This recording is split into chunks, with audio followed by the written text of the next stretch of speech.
God puts us in nations, in places, not by mistake, but to do a job. What if we opened our eyes to the needs of our colleagues, of our leaders, of our subordinates, and we were a priest on their behalf? Welcome to the Repurposing Business Podcast. My name is Brett Johnson. And I'm Len Johnson. And we're going to be talking about how to get our business into God's business.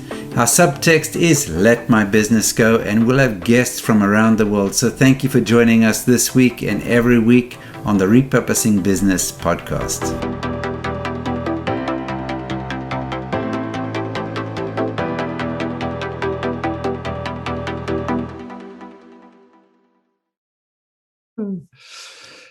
Well, welcome to the Repurposing Business Podcast. My name is Brett Johnson, and I'm here with my good friend Ben Akabueze. And Ben, I'm always afraid that I've pronounced your name incorrectly because the Nigerians will probably laugh at me. But at least I think I got the bell. Not too bad, eh? Yeah. No, actually quite well compared to even what some modern Nigerians do. Who are not Igbo. Yes, so Ben and I met actually 15 years ago, 2006 in Johannesburg. I was preaching at a church and Ben was visiting, and we got talking. We became friends. He visited in the Bay Area, and then I visited for the first time in 2008 in Nigeria. And other than last year missing because of COVID, I've been every year. So it's been a delight. So Ben, we have some things in common in terms of background. One is we were both at Price Waterhouse back in the day. I think when it was Price Waterhouse at the Seven Dwarfs, I think it was back then. Yes. That's right. Before we acquired Coopers. That's right, yes. And then Ben went on from Price Waterhouse at the time, ended up being CEO of a bank, and then NAL Bank, as I recall, Ben, and then yes, that's correct. Yeah, and then went on and 2 terms as the Commissioner for Economic Planning and Budget in Lagos State. And Lagos, for those who haven't been there, it's a city-state of 20 million plus people. I mean, it's like a country in and of itself almost, with lots of complexities. And Ben led there for 2 terms, actually more than 2 terms if you add it all up, right, Ben? Probably about 10 years. That's correct, yeah. And then got the call to go to federal government, and where he's the Director General for the Budget Office for the Federal Republic of Nigeria. So he has all of the spending and everything goes through Ben, and he has to deal with a complex situation, and has done so for quite a number of years. There's not other angles to Ben. Ben also pastors a church in Lagos and looks after, when I last counted, about 150 other churches, apart from being part of Apostles in the Marketplace and so forth. So yes, Ben sleeps very little and has lots of responsibilities. So Ben, thanks for taking the time to speak with me today. I greatly appreciate it. My pleasure, Brett. Yeah.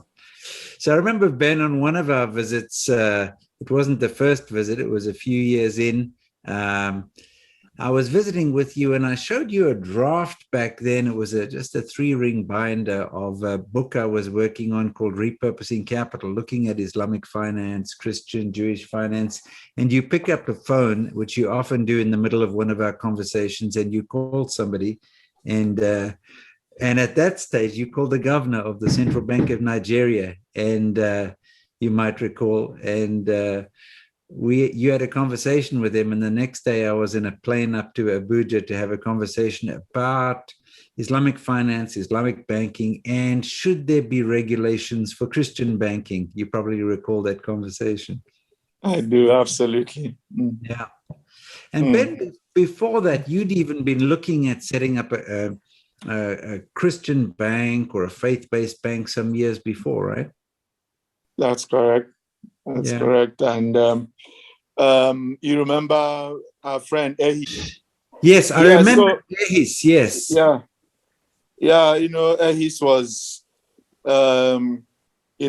actively involved in promoting Christian banking initiative. I was just asking, did I ever tell you he's passed on? He's went on to be with I the Lord? remember. I was telling Lynn the other day, I thought it was like on his 40th birthday or some significant birthday, 50th birthday or something. Wasn't it on his birthday that he passed away? Well, not quite on the birthday, but he just, I think he just turned, was about to or something, yeah. Yeah. Yeah. I remember that. Yeah, he was passionate about it. Yeah, so, we had tried to, this thing even had a name for it. It was taken from the book of Genesis, all of that. And that, didn't put, actually, in that case, because the Nigerian, banking laws didn't permit you to set up something called a Christian bank. But the idea was to set up a bank that will run on the Christian principles. Right. And ownership and key leadership will basically be people who share, those principles without openly labeling it as such. That was what it was working on. Unfortunately, fell short of being able to raise the required capital at the time. Yeah. And then the window closed on licensing of new banks in Nigeria. And Yeah. And then after that time, I know there was a resurgence after the 2008 financial crisis around the world. Quite a few nations were thinking about Islamic finance, in part because those who were proponents of Islamic finance were saying, look, if you had our system, you wouldn't have had that crash, right? If you hadn't got into these huge cycles of debt, etc., perhaps your economy would have been in better shape. So there was an openness in countries around the world to considering some alternative to the regular systems. And it was in that time frame that Nigeria put out initially Islamic finance guidelines as a draft. And then I remember it was quite interesting. You and I were chatting and I said, Ben, let's get the pastors together, something quiet in a corner. We'll brief them. Don't, just keep it under the radar. And I got there, and in Nigerian fashion, there was a full page ad in the newspaper saying, we're going to have a conversation about repurposing capital and faith-based financing. And the Central Bank of Nigeria had been invited, and we had a good day's worth of dialogue there. And they did reissue their guidelines to be non-interest banking. And I think it opened something up for those who wanted to do something in the realm of Islamic finance, Islamic banking, although it's called non-interest banking. And have you seen much activity since then in the last 10 years or so, Ben, in terms of have the banks taken advantage of that policy or those guidelines? Yeah, we've got basically a few banks that offer Islamic finance as a product, but we've also got one bank that has, it's was the first. It's called Jaiz Bank. It's basically licensed as an Islamic bank. Yeah. And so Islamic finance is all they do. We also have some who are playing in that, capital.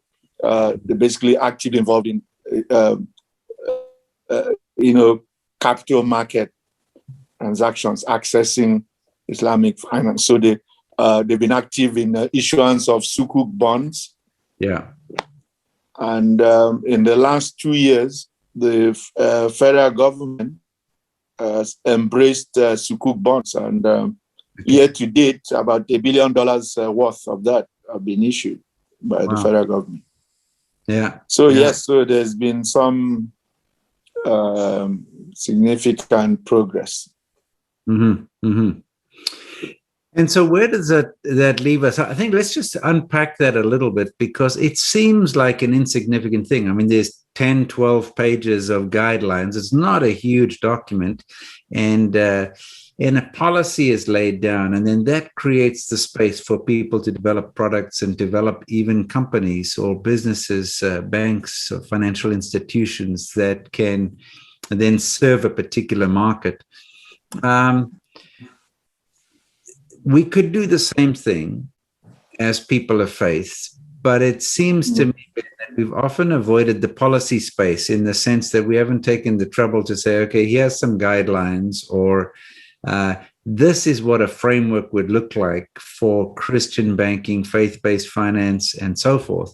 And so we just left with, the argument is, well, why don't you just use the regular regulations? Why don't you just use what's there? Why do you need, regulations or guidelines for Christian banking? And I think we've sort of got to a little bit of a stalemate in that space, would you say?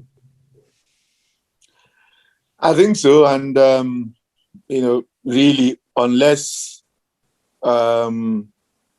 we can, it's taken a lot of effort and commitment and to drive Islamic finance to where it is today now, globally. Yeah. Okay. And regulators across the world have required, to put that framework and all of the, safeguards, even including institutional arrangements for, making this work. Those have been required, to be able to get finance to where. And so I don't think it can be expected that finance will be spared the same rigor. So if you really want to get this, positioned,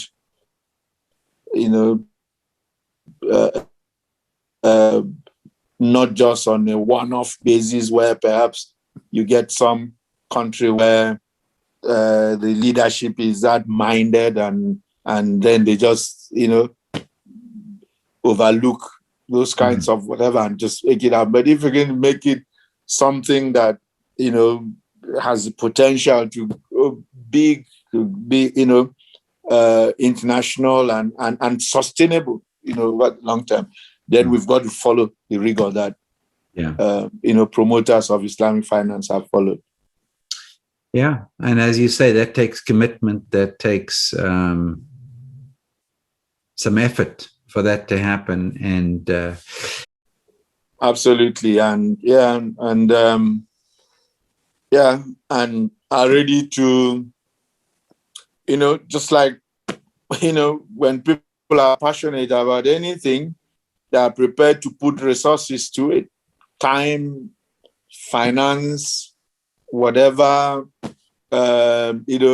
contacts or leverage they have behind it. It's got to take that. Yeah, right.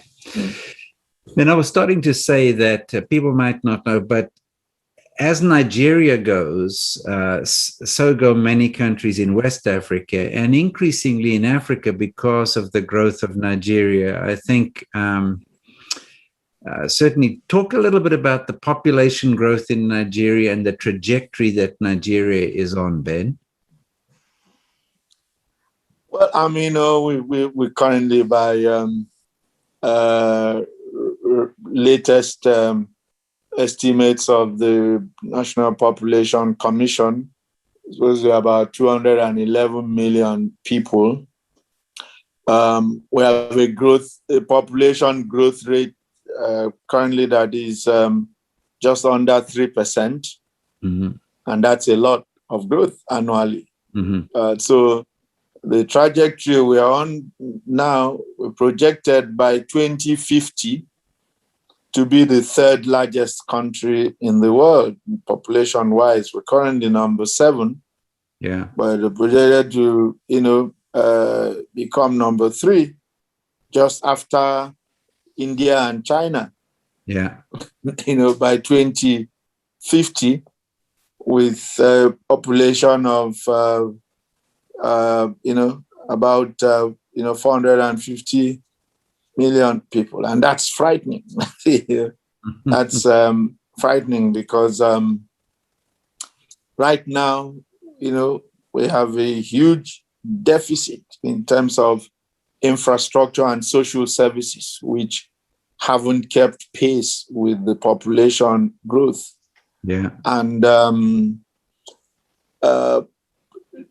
we really don't have a national population policy because for cultural and religious reasons, it's been difficult to forge a national consensus around it.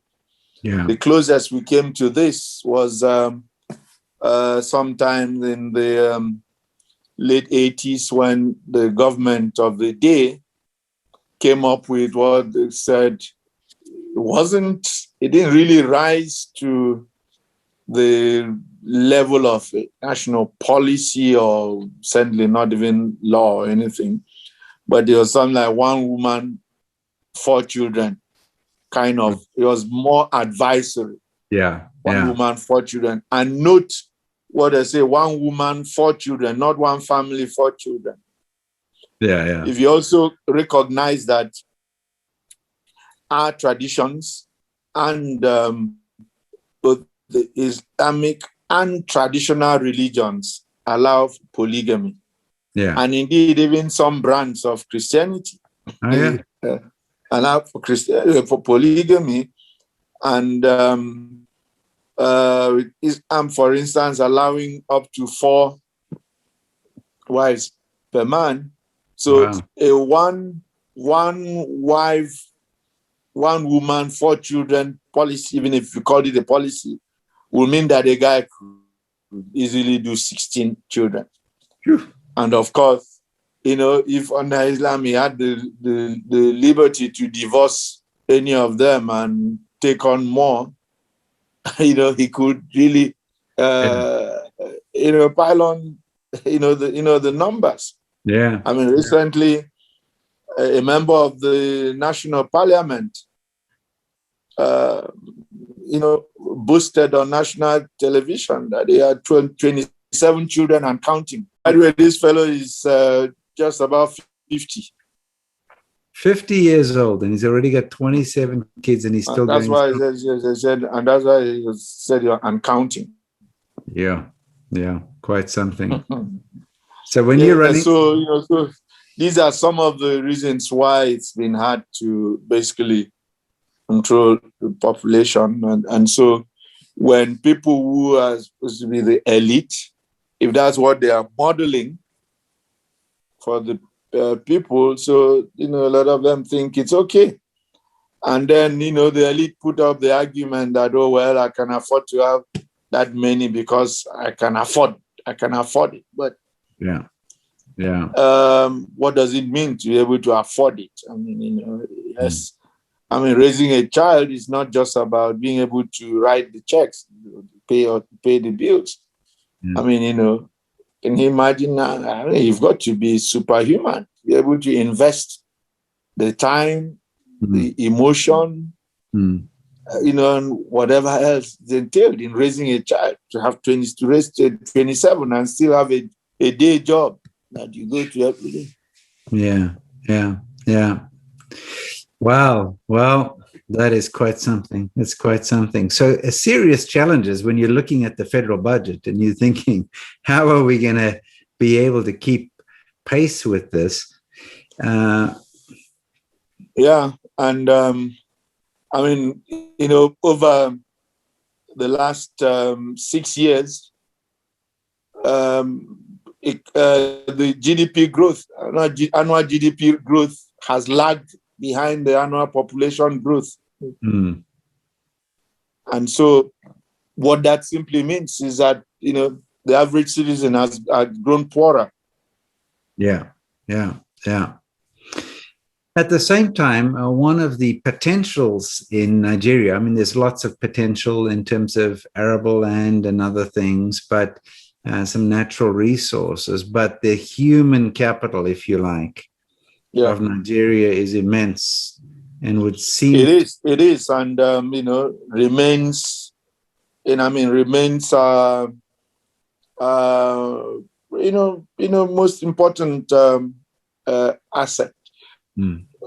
Not only do we have this, fairly large population, but it's also a very youthful one. Yeah. It's a youthful population. So people under 18,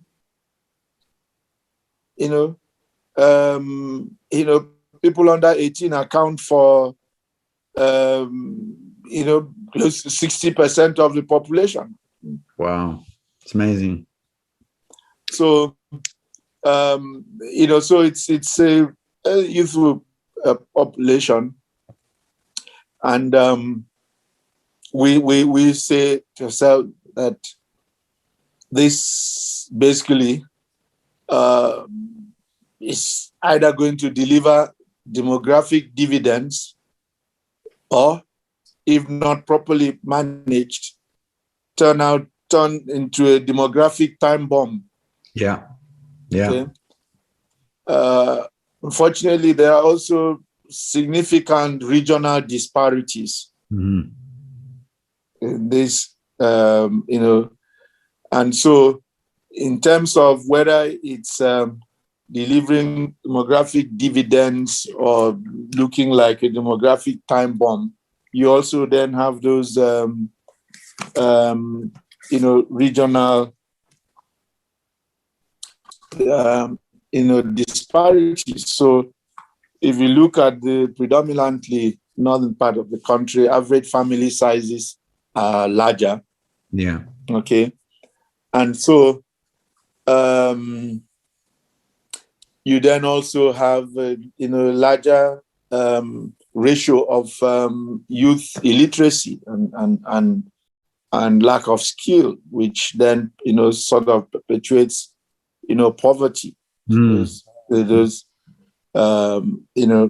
and it's thought that the challenge we have in that part of the country with Boko Haram folks who aligned with ISIS and all of that, and it's the lack of education and life opportunities that predispose those fellows to easy recruitment, right?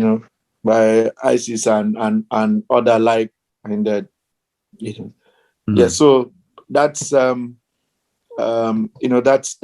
a challenge, but because of the large numbers, so there is still. You talked about Lagos, for instance. Population of Lagos now must be at least like 25 million people in there. Yeah. That's it. There are not many countries in the world that have a larger population than that. Yeah. So even if just take the number of young people in Lagos already, that gives you a sizable, population of folks who can be among the most educated, most exposed, and whatever in the country. So yes, not surprisingly, young folks out of Nigeria are doing a number of great things. Over the last several months, there's been a lot of progress in IT startups in Nigeria, basically raising capital internationally, and, especially in the payment systems space, and have been there's been quite a lot of progress in that area, and it's all young people. So Ben, as we think about capital and eternity, one of the things that's going to last into eternity is people. And what do you if you could have your way and you thought about the deployment of capital in Nigeria to address these opportunities and or problems, where would you be directing capital? I know that you're thinking right now at the infrastructure level and so forth as a government, but when you look at the the potential entrepreneurs, business startups, smaller, medium-sized enterprises that could create jobs and so on? Or would it be the larger corporations? Where would you be directing capital if you had a choice in Nigeria? Well, right now, okay, there are about 90 million registered micro, small, and medium enterprises on the continent of Africa. 50% of those are in Nigeria. 90 million and 45 million are in Nigeria. Yes. Wow. So Nigerians generally are very entrepreneurial. I mean, you've been here severally. You see the energy on the streets, even in most challenging, in very challenging circumstances. People are hustling, and basically, and so we have that entrepreneurial energy, and so what needs to happen is, provide infrastructure, and infrastructure, of course, now very importantly includes broadband. Yeah. And then basically access to finance to unlock that entrepreneurial energy. And so if you take this 40-odd million MSMEs, if over the next 3-5 years, each of them was to be in a position to employ just one person, that would easily add 45 million new jobs. Yeah. Now, for some people, they might be thinking, well, how do you have 45 million businesses when people have got regular jobs and so on? But in Nigeria, they don't have one job, right? Yeah. It's called the side hustle. It's called the side hustle. For those who work for government,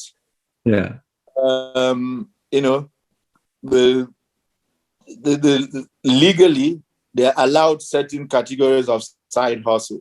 So you can engage in agriculture. Yeah. In any part of the value chain for agriculture. Yeah. As a side hustle, you'll not be breaking any law. Yeah. If you were in the medical field, you're also allowed, something on the side. Yeah. A lawyer is also allowed something on the side. Yeah. So you have legitimate, side hustles, but you then also have people basically being passive investors in their side hustles. Right. But in the private sector, where it's even more liberal, because the private sector organizations, all they require is, one, don't do anything that creates a conflict of interest with your role in your organization, and two, don't use the organization's time or other resources. As long as that's not the case, I mean,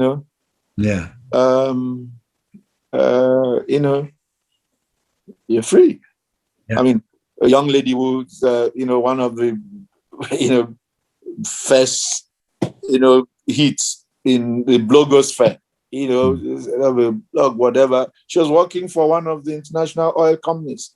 Yeah. When she gets back home at night, she's on her whatever. Yeah. And that's grown to be so big now that she eventually had to leave her job and even then hire other people. Yeah. So investing in people who can create jobs and finding the people. I mean, you don't have to worry about people working hard in Nigeria. Just to survive in Lagos is hard work. It requires a hustle. And then, so finding ways to get involved in that. And then when it comes to, Ben, Christians being involved in changing financial systems, back to our conversations of banks and so on, there's many other expressions of financial systems. There's private equity, there's direct investments. Would you say a lot of people are involved in just in informal direct investing, is like almost like angel investing? Is that pretty common? Yes, because again, PE is something that is still, it's made progress. And one of our friends, mutual friends, okay, pioneered and still currently leads the largest, PE, company in the country. But yes, most of it is people basically investing, directly, and people like to, as they put it here, take their own fate in their own hands, and they always think that nobody can do better. Yeah. For them than they can do for themselves. Yeah. It reminds me of a definition of a consultant: often wrong, never in doubt. Yeah. So that's very interesting. Yeah. And so, Ben, looking to the African context, because that's part of how our friendship developed, was saying, how can we encourage Africans to do business with other African countries and so forth? What are the things that could be done to move the needle in Nigeria that could then benefit other nations? And what could be done to bridge other nations into doing things in Nigeria? What have you seen work, or what would you like to see work? Well, we're beginning to see,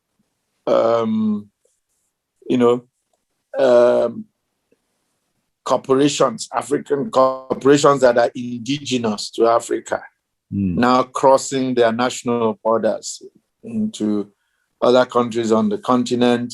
I mean, the South African companies have, made the most success of that, but we're now seeing also, a number of Nigerian companies. I mean, you've got the likes of Dangote. Dangote,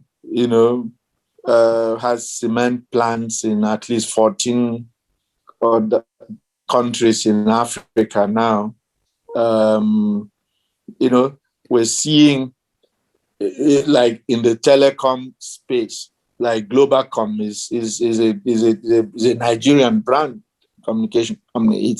It's spreading into other countries on the continent, and in financial services, we're seeing actually a number of Nigerian banks. I mean, I'm not talking about foreign banks but banks that had their roots started in Nigeria, and most of these not really that old. Most of them, not older than 30 years, but already spreading to other countries. So we have the likes of GT Bank, Nigeria Access Bank, UBA, of course, is much older, but it's also making quite things. So we've got these three Nigerian banks spreading quite, and Zenith Bank also, and a bit around and then you're also seeing a company in the construction business, and they're doing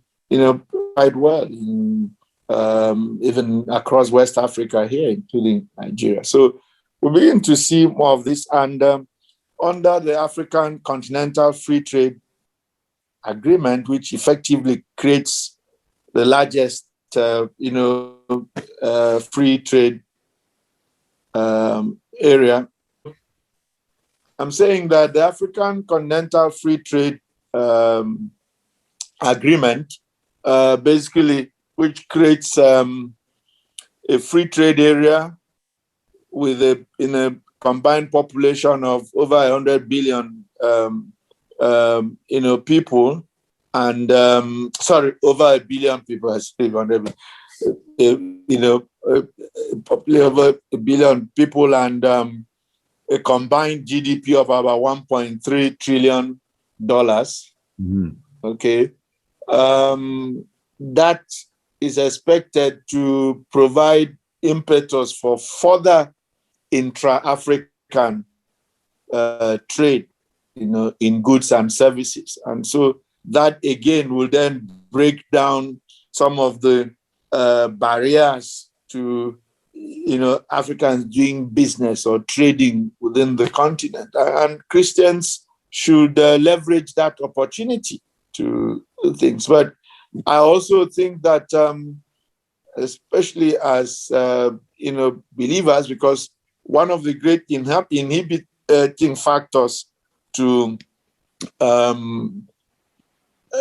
greater trade or investment within the continent or partnership between Africans is the significant trust deficit that exists across national, borders.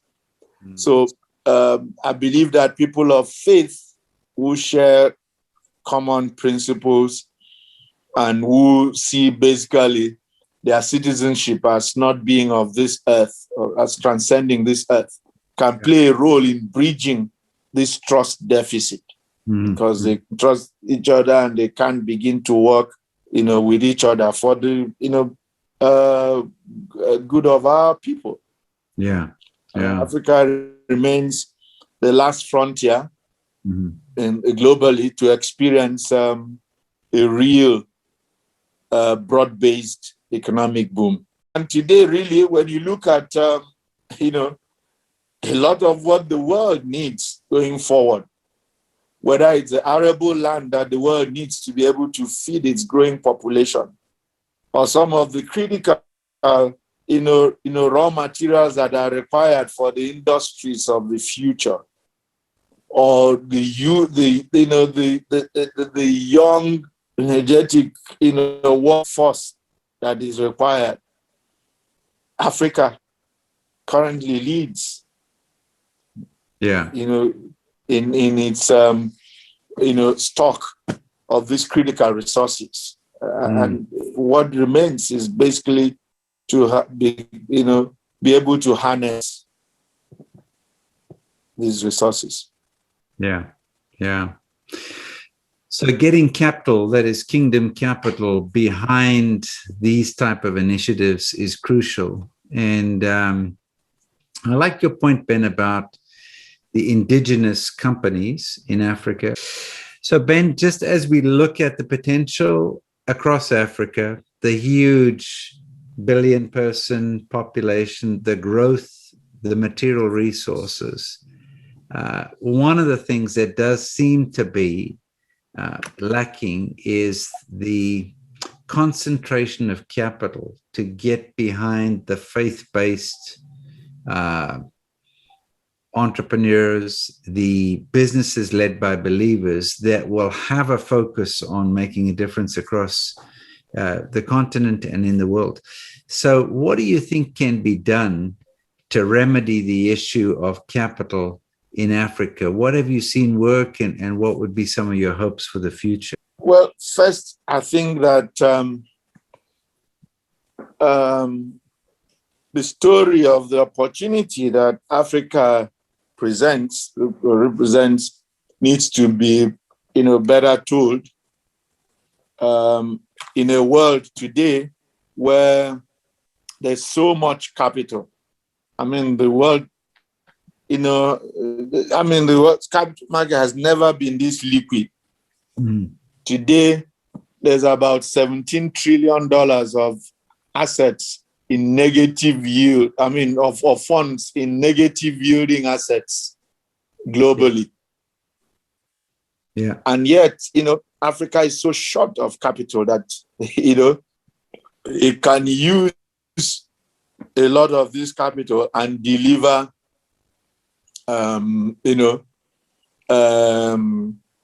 significantly higher returns for the investors. But a lot of them simply don't know enough about this market, you know, all they know is the story of poverty and disease and hunger in Africa, and that's the image they have in their mind. And so it's almost like, can anything good come out of Nazareth? Can anything good come out of Africa? Yeah. So they don't, look, they don't allocate any part of their investment portfolio to this part of it. So there's need for information, and there's need for, the success, stories. Yeah. I remember for many years in Nigeria, for decades indeed, we had foreign-owned cement companies in Nigeria who were doing some manufacturing. But, cumulatively, they only had in country about 2 million tons, in terms of capacity or whatever. And we're not willing to invest. And they always had a reason why they couldn't invest. And so there was a lot of importation of cement. And meanwhile, all of the materials to do this thing, materials are here. And then boom, a number of Nigerian local investors summoned courage to get into that space, beginning with Dangote and then Bua, and of course then the flour mills guys. And today, if built in-country capacity in excess of 30 million tons. Yeah. And production. Yeah. And the market is taking it. Yeah. And then now, that has now forced the foreign companies that had been here all along and were saying, look, there was no good case for investment. Those ones too have now turned around and are now trying to play catch up on the Nigerian-owned, companies. So, but, so more success stories like that will probably then get more people looking in the direction of Africa for investment. Yeah. Africa needs significant investments to create jobs for its, large population of young people. Okay. And if these jobs are not here and the opportunities are not created here, the world will continue to be treated to the specter of, young Africans in desperation trying to cross the Mediterranean. Right. On boats and rafts in search of greener pasture. Yeah. Although I must say, Ben, I did see a photograph of a boat full of Africans trying to leave France to get back to Africa recently. Okay. Yeah. That's a rare exception. That's a rare exception, yeah. Something didn't work out that well, yeah. No, that's right. And so thoughtfully deploying capital in Africa. And then I like your point. What's been interesting about Nigeria, if you look at the story of faith, is there was an indigenous Christian movement in Nigeria, right? So there were indigenous missionaries, if you like, apart from those that came from European nations and from the US and South Africa and elsewhere. And is it your belief that there needs to be a bit of an indigenous movement around this area of capital as well? Yes, and the good thing is that the church, for a long time, the church basically just focused on preparing people for heaven. Yeah. Yeah. Meanwhile, there were grounds to be taken here. Yeah. For and in the early days of the church, in Nigeria, the missionaries, there's a lot of funding coming from outside. And never. That's no longer the case. But again, they found that, it was almost like it was almost like there was a doctrine that exalted poverty. Yeah. Okay. And no, Jesus became poor for your sakes and whatever thing, and all kinds of, theologies on that. I know this world is not your home. You're a pilgrim. You are just passing by on your way to heaven. There's no whatever, And in the late 60s and early 70s, there was a revival that swept across the university campuses in Nigeria. Yeah. And, Jesus is coming tomorrow. A lot of those guys, abandoned their education. I mean, what do I need an education for? Jesus is coming, soon, Yes. or, just spend the time winning souls for him, and he's coming to take us and whatever and stuff like that. So it was not bad. So the church today knows better. Mm-hmm. Okay. Yeah. And so there's a more conscious effort even within the church. Yeah. To teach a broader based, doctrine and also prepare believers while preparing for, heaven, but also, being prepared for dominion here on earth while you're still, here. So that's now helping. And so even within the churches, there's some encouraging, creating platforms even for members to collaborate on.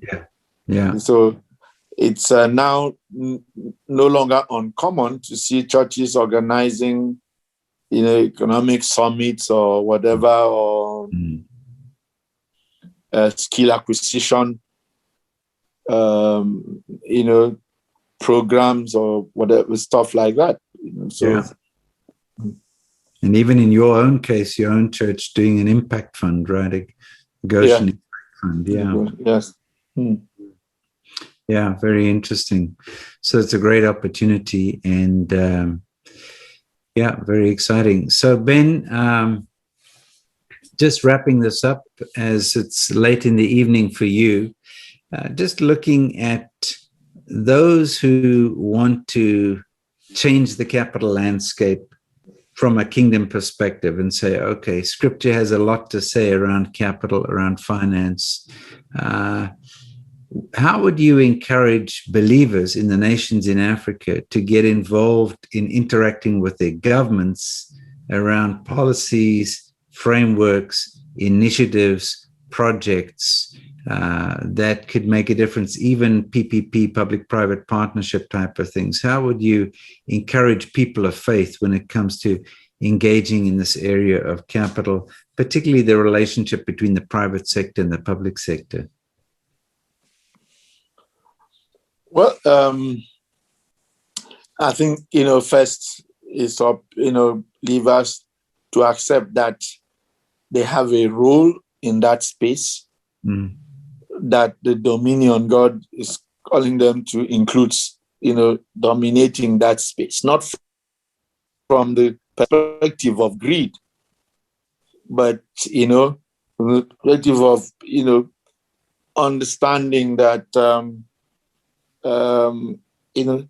even their capacity to be a blessing to others, is, related to their being able to then, capital, and even their capacity to expand the kingdom, to grow the kingdom as we've been called to. So first is to,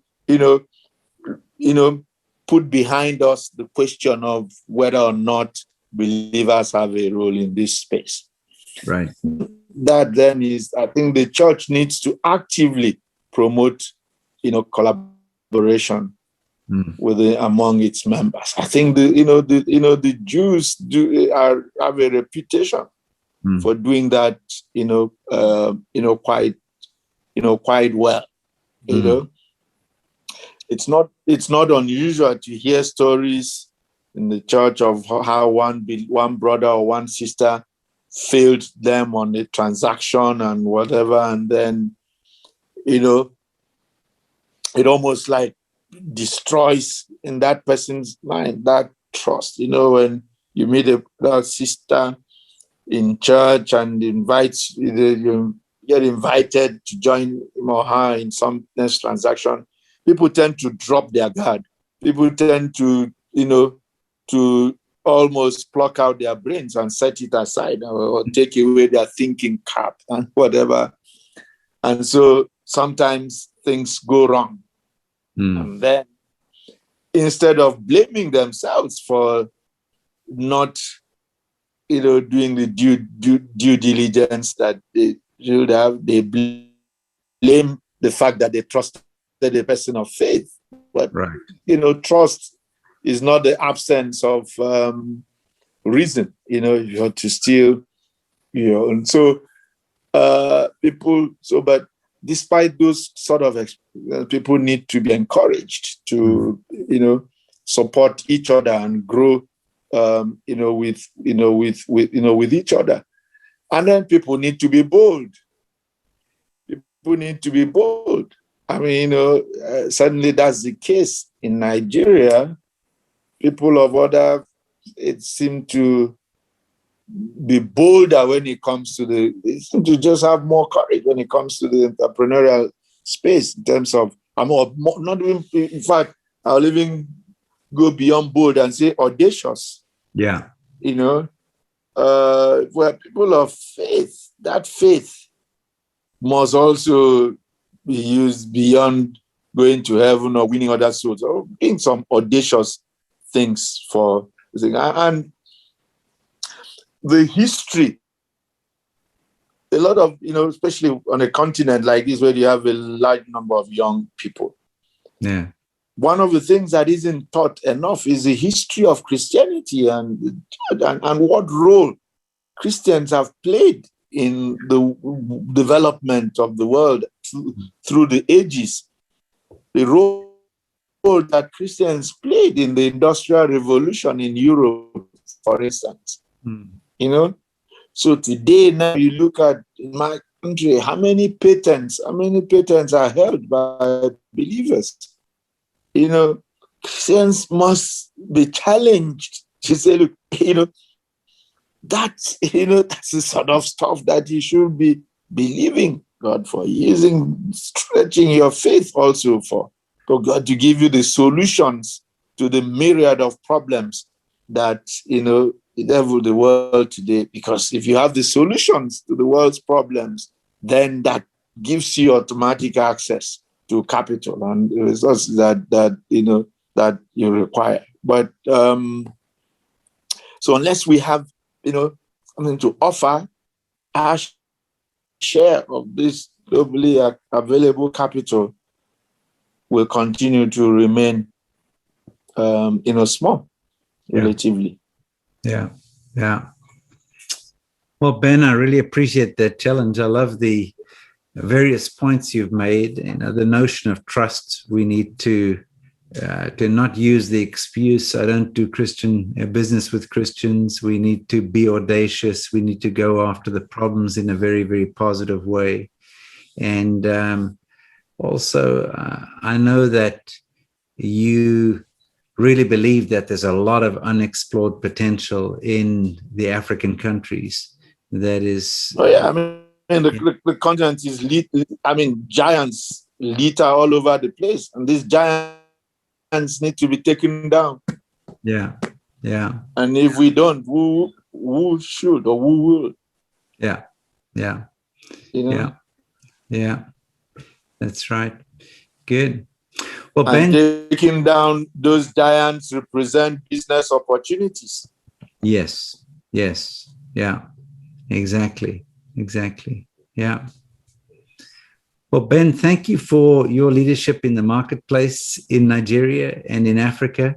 And you're somebody who straddles multiple sectors, private sector, public sector, the community of faith, as you give leadership in your church and in other marketplace organizations, and it's been a delight to see what goes on and to share a passion with you to see the great faith resources that people have in Nigeria and elsewhere spill over to Monday, and not just spill over in a inconsequential way, but in a deliberate way to make a difference in the continent. So it's been a delight to see what's going on, and I look forward to many more practical ways of working on things with you in the future.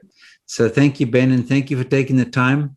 I know that you've got your hands full, and greatly appreciate you taking the time to be on this podcast.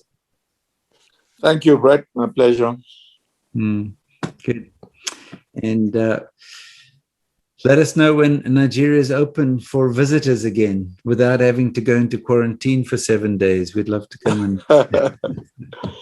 Yeah, I mean, the anxiety over, a possible third phase is now quite palpable with the developments in India, Brazil, and Turkey. And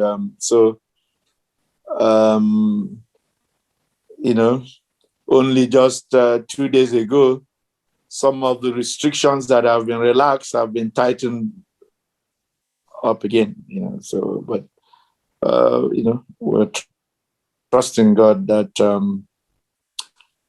we will miss out on the third phase. Yeah. The miss we like. Well, you have a history. Okay. You have a history in Nigeria of being able to overcome, to get through crises before. I remember visiting before, just after the Ebola crisis restrictions were lifted. Yeah. And how the Redeemed Christian Church leaders had called people to, I think, 100 days of prayer and fasting, and how the Ebola crisis hit in the middle of the 100 days, as I recall. Yeah, that's correct. And among the faith community, there's a strong belief that the prayers and fasting have also something to do with the low incidence of COVID-19 that we've got. To date, just over 2,000 reported deaths, population of over 200 million. And so,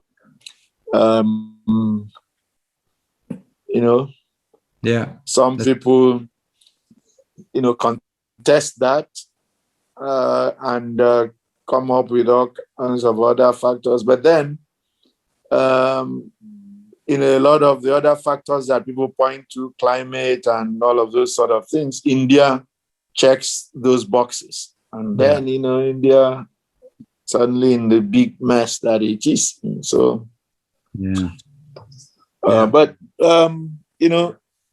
we're encouraging our people to pray, but also to be sensible. Well, Ben, God bless you. Thank you so much for your time. And I look forward to catching up with you again, and greetings to your broad household.